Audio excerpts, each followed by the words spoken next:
Welcome back to the Make Money Making Videos podcast. Welcome back to the Make Money Making Videos podcast, episode number 10. Where is my guest? Phenomenal question. Thank you for being so astute and checking me on that. There is usually a guest. Today, I am the guest. Ha! The guest on my own podcast. Has it happened before? Certainly somewhere. Today, I had a great podcast lined up with a dude called Kieran. He's going to be coming on later next month, July, right? And, we had it all set up. And then I kind of dropped the ball and didn't record it on the day we'd set to record it. Inevitably, he went away to shoot some more stuff because he's active videographer. He's getting booked. And now he's away for a few weeks. And I'm going to Scotland for a week in 2 days, so I have to prepare content for me being away, which has resulted in me creating a podcast on my own. Without further ado, let's jump into it. I'm going to be covering some topics, potentially providing more value than I would have even provided with a guest, because we'd obviously be going into their backstory, stuff like that. First off, big bunch of toys right there. I have a little side hustle where I go to what's called markets and sales and stuff like that. Buy stuff for cheap, sell it for more. 2 seconds. I guess it is a kind of nice chill vibe having the window open, but I do feel as though it will provide quite a bit of extra background noise. It's such a sunny day. I'm sorry, actually, I'm going to have to keep it open a little bit. We're going to have to meet somewhere in the middle. It's going to make it a more enjoyable podcast for me, and therefore a more enjoyable podcast for you, because I'll be providing more value. How to get your first client. That's going to be my first topic, right? I've been talking to a lot of people recently on the DM, how to get your first client, and things have changed a little bit from when I got my first client. Totally transparent. Okay, so 2 types of ways I got my first client, right? Technically, when I was 17 years old, my older brother, who worked at a startup company in New York, which was like this iOS app, got the team to hire me to do a video for their startup, right? And they paid me $150. Now, that was technically my first client, but technically and technically not, because it was kind of just like a little family and friends deal. My more official first ever client was a guy called Mark Krigsman or something like that. I'm not too sure, but he was a business guy. And I set up a profile on Upwork back in 2017, right? And this guy, Michael Krigsman, that's his name, not Mark. Michael, pretty close, right? Michael Krigsman found my profile on Upwork, which has never happened to me before. No one just finds your profile and messages you, but this guy somehow did. He found my profile. He messaged me. He said, "Jack, I like your profile. I want to hire you for some work. Let's work together." And I'd never been hired on this website, so I was like, "Wow, fuck yes!" I found the email. Oh my god, wow, sweet, Michael. We got on a call, and he hired me for 5 hours of work or something like that at $30 an hour or something like that, and also paid me $150. And this was a few years, maybe a year, 2 years after working with my older brother, which didn't even seem like a freelance thing at the time, because I didn't even know what freelance was really. I was just like, cool, my brother's hiring me for something. That's cool. You know what I mean? There wasn't much thought into it. Whereas this one, I was like, oh wow, Michael Krigsman just paid me $150 to my PayPal off of this website that I signed up for. I'm going to go extra hard, right? So that's how I got my first job. Kind of random, and it's not actually that replicatable, because oh wow, it just found me, you know what I mean? Definitely not very replicatable. What is more replicatable, which is basically what I'm going to go into now, essentially. How to get your first client. I think the most controllable factor of getting clients you have is the amount of jobs you're applying to, right? And I think there's a little bit of an overthought type of thing that goes in when people are applying. You read, oh damn, could I even do that? I'm not even too sure. And then you don't apply because you're like, I might not be able to do it.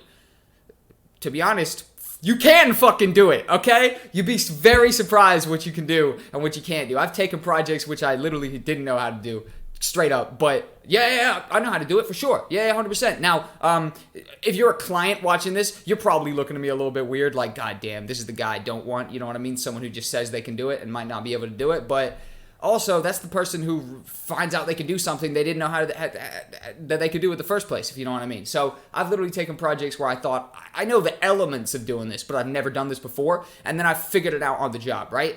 And then I've been paid like $1,000 for one of the projects, which I literally found out how to do it while doing it. You know what I mean? Which, depending on who you're getting your advice from, someone would tell you not to do that. And in my opinion, that's dead wrong, because, learning on the job is probably the most powerful way of learning, honestly.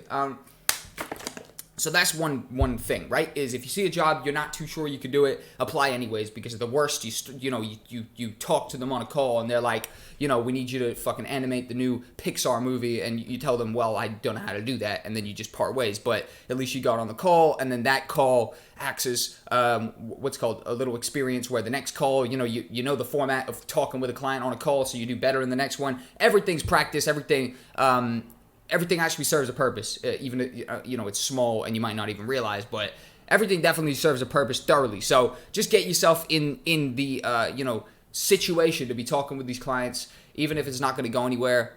Experiencing a negotiation of an amateur negotiation over Skype. We're not fucking negotiating some $30 million deal. We're talking about them sending us $100 or $500 or $1,000, right? So over the internet, this is small level negotiations is not the craziest thing in the world.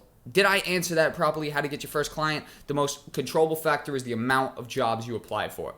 The amount of jobs you apply for. And then obviously the other factor is if you just fucking suck, you're not going to get any work. If you suck, I wouldn't hire you. So you wouldn't hire somebody that sucks either, right? So if you look at your stuff and you think, I might suck, it makes sense that you're not getting hired. That's obviously a pretty extreme example, because the majority of you, I assume, if you're watching this podcast, you don't fucking suck. You have a great level of something at least, right? At least a foundation to then build on and become better at. But also there is the thing is like if the way you present your work, either via a show reel, portfolio, or video intro, just is sloppy and not good, it's going to be a key factor as well. So how to get your first client: presentation, proactiveness.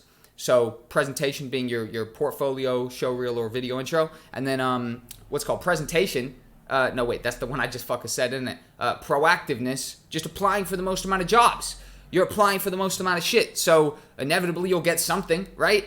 That's the mentality. And don't care, if you see something, that you really want, obviously go a little bit harder, maybe write a little bit more of a detailed proposal. I don't know. Obviously, there's case-specific type of things.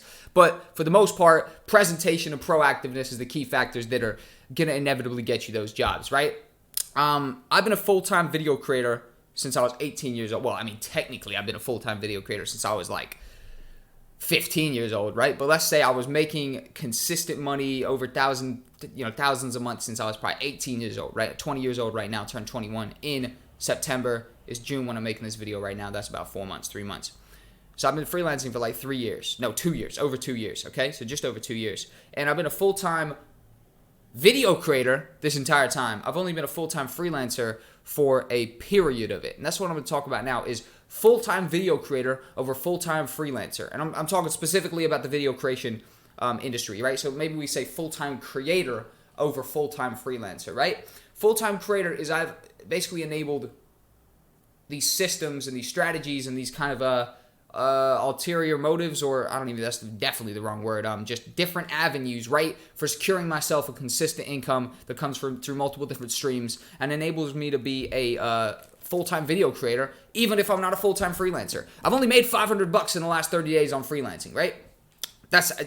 Obviously that's the slowest month in the past 2 years. The reason that's happening now is because my YouTube channel income is exceeding, and obviously the more work you put in, the more the multiplier multiplies, and the more income creates, essentially. My mind is a little bit slow this morning. I'm tired. It's 10:14 a.m. But basically, I've been a full-time video creator for the past 2+ years, 2.5 years. Only been a full-time freelancer for, let's say, up until maybe let's say 2 years I was a full-time freelancer. Now I'm a full-time video creator because I've got these systems which I had been working on for the whole course of my freelance journey, which are now paying me significant money. Those systems being, for example, the YouTube channel, which is something where, a creator like me, I make videos every single day. You make videos every single day for 24 months. Eventually you wake up and, you're making a bunch of money on AdSense revenue. Then you're getting a bunch of views and you start reviewing, products, right? So let's have a look, right? You know what I mean? People send me shit. Let's dig in the bag, find some stuff, right? What's it called? This just came the other day. This is some LED light, right? Let's have a look what they do right here. It changes color and stuff like that. So they sent me this the other day, right?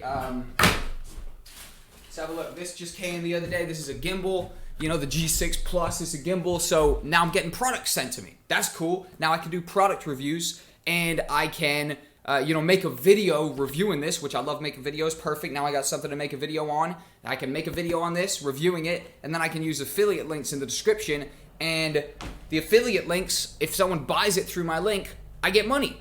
So I'm basically, and also on top of that, the YouTube video that I make reviewing it makes AdSense money. And then also in the future, I have an idea of maybe starting an equipment rental business once I've been sent so much awesome stuff, and then I just start renting the equipment that they send me and sell the stuff that's not good. So you see, there's so many routes to get to the money once you essentially start building, a business. But a lot of the kind of routes that get to the money do revolve over essentially setting up some sort of online brand for yourself and stuff like that, where being a full-time video creator versus a full-time freelancer is far less stressful. If I was a full-time freelancer, I remember when I was nonstop freelancing all the time, right?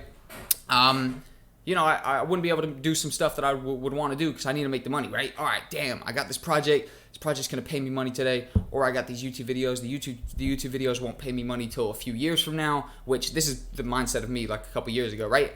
And, I would have to prioritize the stuff that's going to make me the money today, which is the freelance stuff, and I'd still be really trying to put that work into the YouTube videos along the side because I knew later that would be making me money. So at the end of the day, you got to pay the bills. You got to still prioritize the things that is, going to be obviously benefiting you the most, and I guess the one that you deem is the most important at that time, right? But having a little strategy in the background, like a YouTube channel or something like that, where you're essentially uploading content, building it up, and then the future you is going to reap the benefits of this little work that you're doing today.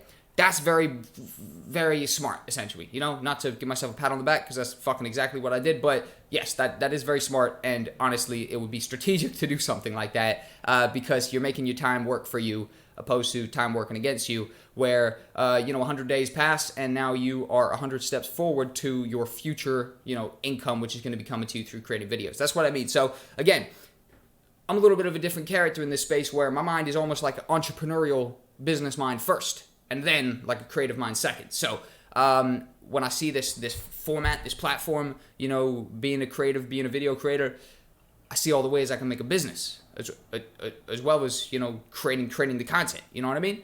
So this right here is just basically the method that I've essentially been using, which is to be doing things that are going to bring you money today, setting things up that's going to bring you money tomorrow via these kind of like money-making methods. And that's the mindset. Very rambled, right? I ramble a lot, but I'm sure if you're watching this, there's little gems and stuff like that. But being a full-time video creator over a full-time freelancer is something you should be aspiring to do. It's going to enable you to have a much more consistent income, especially with the YouTube channel. I'll tell you that for free. It's June right now, June 2019. I'm making like $3,000 a month on YouTube, June 2019. I was making $200 a month, June 2018. So in a year, my income went from 200 to 3,000, which, what's it going to be in a year from now, right? But the freelance income, for me to turn my income from 200 to 3,000, it'd be significant. My income, if I wanted to be a full-time freelancer again, I'd make $2,000 a month, no problem, easily. But to make, to triple that, you have to do a lot of work. To triple a YouTube income, you don't actually have to do that much work. You just got to be consistent with it. And, it's a little bit more efficient. And basically, boom, full-time video creator over being a full-time freelancer. It'll enable you to make more money quicker and also, be less stuck in that sort of system of trading your time for money, because trading your time for money, unless you are, able to do really high-ticket stuff, 10 grand for a project, 50 grand for a project, trading your time for money is not the most efficient way to do it. Definitely not the most efficient way to get financial freedom. Being a full-time video creator over a full-time freelancer. I'm loving this podcast so far. The current state of Upwork, phenomenal thing to talk about next. The current state of Upwork. Upwork has to be the biggest topic on my channel, one of them. And it's changed a lot since I started talking about it, obviously. So when I started on Upwork 2 years ago, actually, my bad. Let me not assume anybody even knows what Upwork is. I assume 99.999% of people watching this do. But if you don't, Upwork is the biggest freelancer marketplace on the entire internet. It is basically just like a job center, essentially. If you walk through town, you see the fucking job center. Picture Upwork like a massive job center, but for like the creative industries.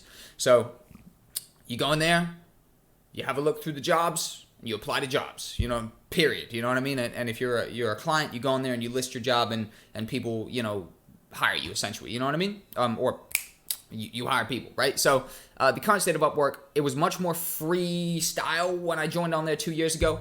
It was a little bit more like the Wild Wild West. You could have 100 accounts, essentially, all the same name, Jack Cole, Jack Cole, Jack Cole, Jack Cole, and they would never find out. You know, you'd be absolutely fine, because if you didn't know, Upwork, you can only apply to 30 jobs a month, and if you're starting out, there's so much competition there, you kind of need to apply to 30 jobs a day in the first stages, right? So the current state of Upwork is now, it's a little bit trickier. You can't really make a second account so easily. You can, but you got to be a little bit strategic. Sometimes they just let you do it like that. Sometimes they ask you for a phone number.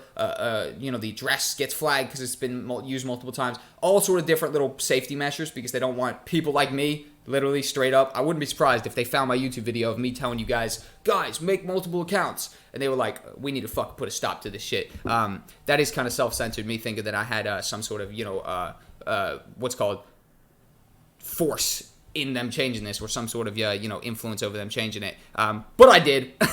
No, I'm kidding. Essentially, the current state of Upwork, it's tougher to actually get in there and get cracking with stuff, but it's still definitely possible. I'm working on a video right now for a Australian flooring company called Choices Flooring, which literally just messaged me now, Mitchell Pollock. Hopefully you don't find him on Facebook. Sweet, all over it. Love it. Hell yeah. Perfect. So, essentially, the current state of Upwork, it definitely bangs. And, I did get thrown off by the message right there. My bad. It 100% is still a usable platform. Honestly, you just have to be a little bit more strategic. I think the multiple account thing is only really going to apply if your portfolio, showreel, and video intro isn't on point. I could apply to 30 jobs today. I could apply for 10, and I'll have a job, 100%, because my video intro, which is the main attractor of more work to me, which is essentially a perfect pitch, right? A video intro. If you haven't heard about me talk about the video intro, go on YouTube right now, stop the video, pause it, and type in "It's Jack Cole video intro" and watch my video talking about the video intro. It's literally a perfect pitch. It's like the video here, and it's like I'm talking to a client, right? So picture a YouTube video of me, and I'm like, "Hey, what's up? I'm Jack. I'm a freelancer. I've worked on so many projects, it's hard to even name them, but let me name a few. This, that, this, that, this, that, this, that. I'd love to work with you on a future project, just like I've worked with them. Let's do it." And, I edit on visual representation to all the projects I'm talking about. It's basically a banger, to say the least. My friend Oscar Brune, he'd stopped working with this kind of media company, production company type of thing up near London when he was about 18, when I was maybe 19 a year and a half ago, something like that. And he came back down to where I live down here, who used to be my friend from back in the day. And essentially what he said, or essentially what I told him was, boom, get onto Upwork. You're the same type of person as me. Go smash it. He got on there, and then he told me the next day, he was like, or a couple weeks later or something, he was like, Jack, we're both YouTubers, right? Imagine if we just made a YouTube video for the client, because before we were just writing these fat text messages, right? And he told me about this, and I was like, that's fucking phenomenal. Boom, we're going to call that the video intro. And we cracked on and saw basically a 10 times increase in the amount of work we were getting after creating that little perfect pitch, which, by the way, is shorter the better. 1.5 minutes, 2 minutes maximum. 2 minutes might be even too long. Current state of Upwork, apply to lots of stuff. Get lots of stuff, but make sure your presentation is on point. I mean, this is the same thing as, like, imagine going to a job interview, right? And you got fucking, like, Heinz beans stains on your shit, you know what I mean? Like, there's, like, a fucking tears in your jeans, like, not for fashion, like, you could tell it just happened walking in or something like that. Like, you're not getting the job. There's no way your presentation wasn't near good enough, and therefore you don't deserve to get the job. Same thing on Upwork. If your presentation isn't good enough, you can't assume you're going to get the job, really. You know what I mean? You'd have to get very lucky, and you can't really bet on luck out here. It's not a good strategy. Building a consistent income through freelance. I've done it. It could be done. The easiest way to do it is by consistent clients. A client that doesn't want one project, a client that wants 3 projects a week, 5 projects a week, 4 projects a month, 11 projects every fortnight. I'm just trying to name random fucking sums of projects, but essentially the best way to build a consistent income through freelancing is to literally just target clients that want multiple projects, period. Now, types of clients that want multiple projects could be personal brands, right? So Gary Vee type characters who are creating constant micro content for all their social channels, maybe YouTube content on top of that, producing a podcast, all this type of stuff, right? YouTubers are also a phenomenal candidate. These are the people that I've easily created a consistent income through freelance. If everything went to shit today, everything went to fucking shit, I was like, God damn it, I lost my fucking YouTube channel. God damn it. Touch wood, big God forbid, everything went to shit. I lost everything I've been working on for the past 2 years, which is really just getting to the point where it's getting fun now, so that would be devastating. If it all went to shit, I could easily, and I emphasize this, easily have a minimum $2,000 a month income editing for YouTubers. It is fucking so goddamn easy that the YouTube video editing is just such an easy character. Now, let me preface that with this. I've been a YouTuber since I'm 13. I understand the format. I understand the type of people. I understand the types of stuff. So if you're a YouTube character, a YouTube person, you watch a lot of YouTube, you understand the format, you have a whole bunch of sound effects on your fucking computer, I don't know, you're probably a good candidate for this as well. The other thing that makes YouTubers so good is there's so many of them, right? So that there's just so many of them, and there's literally thousands of YouTubers. YouTubers make money from their videos, right? So it's incentive to make more videos, and also it's income that they can then reinvest into, for example, an editor. So there's a direct stream of income. If you're editing for a church, they're always going to be trying to get you down on the price. Come on, do it for the Lord, do it for the Lord. Because at the end of the day, do it for the Lord. At the end of the day, they're not making shitloads of money through a direct stream that they can then reinvest, or that they can then justify reinvesting. They're not reinvesting the donation money that Elizabeth gave to the fucking pastor. They're just not doing it, They are YouTubers, rather. YouTubers are reinvesting the ad revenue that the YouTube fucking Lord and Savior send down to them, that they can now put back into the company, the YouTube channel, and it makes more sense, right? So, YouTubers are phenomenal to build a consistent income through. I built my most consistent income through video editing, or my quickest consistent income through doing YouTubers, 100%. I used to edit for the massive channel called Biographics, a history channel. Used to do a bunch of stuff for some top 10 channels, plenty of stuff, plenty vlog stuff, but that does get a little bit repetitive. But again, depending on the type of character you are, that could be thoroughly enjoyable as well. Build a consistent income, target people that want recurring work. Personal brands like Gary Vee type of dudes are perfect, and YouTubers are phenomenal as well. Picking up clients with cold emails, cold messages in general. There's been a few types of, and we'll add on to the YouTubers thing, because picking up clients with cold emails is a great way to get YouTubers. Right now, if you want a YouTuber to edit for, right, find a YouTuber, which is the tougher part, right? Find a YouTuber that's that maybe doesn't have an editor and stuff like that, and simply go to their About section. That's all you got to do. You just got to go to their About section. Their About section will have an email there every time. Like, it's weirder if they don't have an email there. And also, like, at the very least, they're going to have a link to their social media. So go to the YouTuber you want to edit for's About section on their channel, and there should be an email. Send them an email because it's a more official channel. But if they don't have an email, DM them on Facebook, Twitter, or Instagram. Ideally Instagram and Twitter, because people don't use Facebook as much anymore.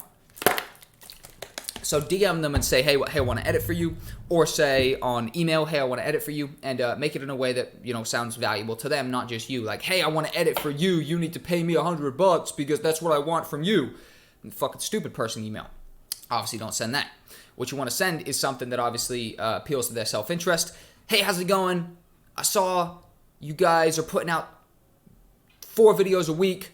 I think you guys could really put videos out every single day if you brought someone onto your team. Therefore, your channel would do even better. I'm working with this guy here. When I started working with him, he was only uploading 3 videos a week. Now we're uploading 7 videos a week. I'd love to do the same for you.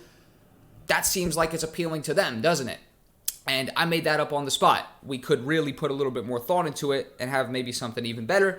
And, YouTubers are phenomenal candidates because at the end of the day, they're not the most professional people in the world anyways. So, you're not going to be doing some next level fucking contract, all this nonsense. A lot of the time, it'll just be a basic deal based on the sum per video, a flat rate per video, whatever the case may be. Nightclubs you can pick up with cold messages. The first main type of videography I did was live event videography in nightclubs and venues. I've shot about 50 different nightclubs and venues all across the UK in so many different places: London, Bristol, Plymouth, Torquay, Exeter, another place. I don't know, other places. I've shot so many different stuff. I've shot, all sorts of different artists, drum and bass artists, fucking, electronic music, all type of stuff, rappers, Future, ran into Skepta some one time at a club, all type of stuff, right? So I've shot plenty of nightclubs. And I picked all those clients up, or not all of them, but a huge majority of them, and definitely the first few, on Facebook. I just go on Facebook and you go into the search and you type in events near me, or events June 2019, which is the month I'm in right now, right? And then you filter it just to the events near you, and there's literally shitloads of Facebook events on there. And you can click onto the Facebook event, which is usually like, fucking, DJ Zinc tonight at fucking Prism nightclub, blah, blah, blah. And it's like a big poster or whatever on the Facebook page. And, you can just message the promoters who it says hosted by. And you can message them and say, hey, what's up? I'm Jack. I'd love to come through and film your event. I just shot Johnny's event last week. And you send a link to Johnny's event, the after movie that you did for them. And, boom, they bring you along. They flat out bring you along. And the more you do with these, the more promoters you meet. And, inevitably promoters, you'll meet some that are your age, inevitably make some relationships with those promoters, and then get recommended for future stuff. So picking up clients through cold messages works 100%. That's literally how I got the first, let's say, at least 20 live events that I did. And then obviously, like I said, you meet people, you make connections, whatever the case may be. You can also shoot stuff for brands. It's easy to email brands, right? Emailing brands, email, and eventually, you'll get something. Emailing brands, potentially, other than nightclubs and YouTubers and stuff like that, I haven't done too much of that stuff, but I definitely know people do. Cold calling clients, this is a little different. So cold emails, awesome. Obviously, you don't get that much responses sometimes. Nightclubs on Facebook's a little more different because you're messaging a page. YouTubers, some of them you'll get replies, but it's the type of thing you got to apply to a lot as well. Cold calling is pretty cool. I've done about 100 cold calls. I had this one week where I was like, fuck it, I'm cold calling every company in my area until I get a job. That's me, being hella, stimulated one morning, right? And I cold called a shitload of companies, right? And essentially what I figured out was I should have been in a bigger area. I'm in a relatively small area. I live in a town, 8,000 people, or 14,000 people in it, but 8,000 in the actual town, and then 14 in the surrounding area. So it's a very small area. You're going to have much more luck cold calling businesses if you do it in a more commercial, bigger area. I'm moving to London in a few months. I'm going to pick up the cold call thing almost instantly because it's perfect. And then I can say, hey, how's it going? I'm in London. I'll come down to your business. Let's talk. Boom. So we continue the part 2 of the cold call down to the business, whatever the case may be. Cold calling is definitely awesome, and you feel as though you have more control. And also, it's kind of like, it's fun simulation. You're picking a whole bunch of stuff up. It's much more fun, so much more fun than that. Type in a whole bunch of emails, right? Cold calling is genuinely fun. Like, personally, I enjoy it. It's a lot of fun. And also, if people fucking, sound unenthused, you just mess with them a little bit. So, I was having fun. I'm kind of a troll, right? So people is like, no, I'm not interested. And it's like, okay, no problem at all. I hope your business does 15 times better than it did last year. Just some random thing. Just hit them with it. Like, no problem. Have a phenomenal day. I hope your business does 10x in the future. It's like, ha. Thank you, mate. My fucking sense of humor, bro, I'm telling you, is very weird. I'm telling you right now. Cold calling clients, definitely a cool thing to do. Do it in a bigger area. If you're in a bigger area, type in businesses near me and on Google right now. This is what I did. Type in businesses near me and just the phone number will be there for literally I think they'll give you 50 businesses or something like that just right there. Call every single one of them. Call every single one of them and say, hey, how's it going? My name's Jack from TQ. Well, this is what I say, right? Hey, how's it going? My name's Jack. If it's a bigger company, I'll say, hey, how's it going? My name's Jack from TQ9 Media. I'd love to offer you some video services, or hey, I want to know if you guys are interested in making any videos about your business. Or if they're a smaller company, because I don't want to make myself sound too big and up there, I say, hey, what's going on? It's Jack from a small production company in Totnes. You make it sound a little bit more, on the lower key side, because it's a smaller business. They don't give a fuck about some big TQ9 Media. That's my production company, if you didn't know. You use a little bit of tonality, my friend, a little bit of strategy right there. You play into the character you're talking to, and that is a solid idea. What would I do if I was starting today? This is how I'm going to wrap it up, right? What would I do if I was starting today? If I was starting today freelancing in general, right? In freelancing in general, I would make an account on Upwork and I would just be applying this stuff constantly. Every single day what I would do, okay, so say I started over on a Monday, right? And I had to be a successful freelancer by the weekend. Oh, 2 secs, right? Which this is interesting. If I had to be a successful freelancer by the weekend and I'd started on Monday, this is what I would do. Monday, I'd make an account on Upwork, fresh account. I would apply for 30 jobs straight away. Or actually, my bad, hold on. We have to do this strategic because if I was starting today and I didn't have anything, what would I do?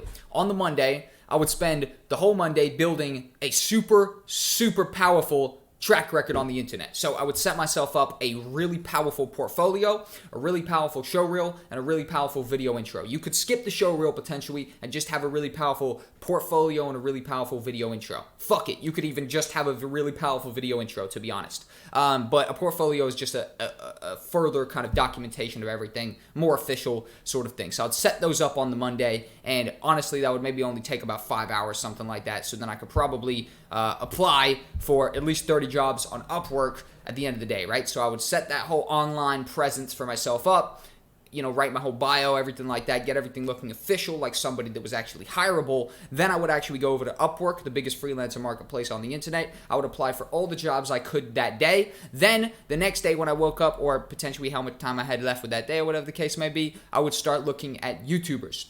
Flat out. So those would be the people I would be targeting on Upwork as well, is people who wanted long-term projects, right?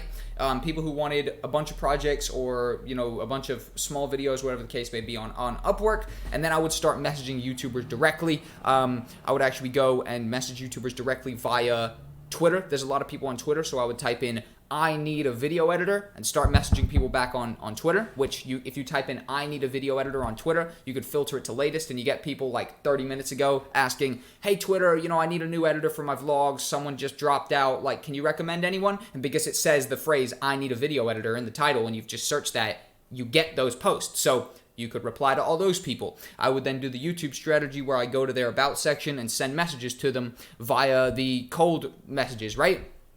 And I would just do that over and over and over. And by the end of the week, I would have multiple clients every single time, guaranteed. I haven't even gone into doing the nightclub stuff. Haven't even gone to anything else. But just off the bat of cold messaging YouTubers on Twitter and YouTube, maybe even the same ones. Maybe you message them on email or you email them and then you tweet them or follow them on Twitter as well. Get their attention that way as well.